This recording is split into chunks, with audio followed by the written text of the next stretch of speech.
সাতজন বীরশ্রেষ্ঠ এবং কে কোন সেক্টরে যুদ্ধ করেছে সেগুলো আমরা আগামী 30 সেকেন্ডের ভিতরে মুখস্থ করার চেষ্টা করব। আমরা একটা ছোট্ট শর্টকাটের মাধ্যমে দেখার চেষ্টা করব যে বীরশ্রেষ্ঠ কে কোন সেক্টরে যুদ্ধ করেছে এবং তাদের নামগুলো।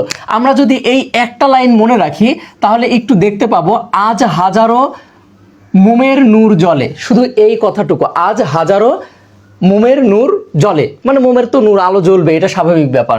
দেখেন তাহলে এখানে আ থেকে বোঝাবে আব্দুর রউফ, হা থেকে বোঝাবে হামিদুর রহমান, যা থেকে বোঝাবে মানে প্রত্যেকটার শুরু থেকে বীরশ্রেষ্ঠ জাহাঙ্গীর, তারপরে হচ্ছে যে রুহুল আমিন, র থেকে মো থেকে হচ্ছে মোস্তফা কামাল, ম থেকে মতিউর রহমান, নু থেকে নূর মোহাম্মদ। তাহলে এই গেল। এবার আসি কে কোন সেক্টরে যুদ্ধ করেছে। এটা মনে রাখার জন্য আমাদের আরেকটা ট্রিক্স খাটাইতে হবে, সেটা হচ্ছে 1,47,10,208 এই কথাটা মনে রাখতে হবে। আমরা এখান থেকে একটা জিনিস বুঝতে পারি যে 1,47,570 এইখান থেকে আমরা এই কনসেপ্টটা নিতে পারি যে 1,47,10,208।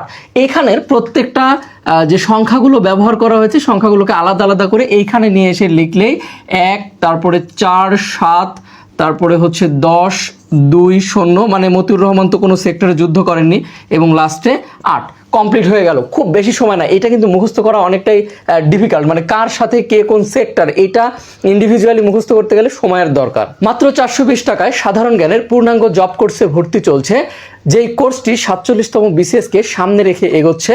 ভর্তি হতে এখনই হাসান স্যার পেজের ইনবক্সে মেসেজ করুন।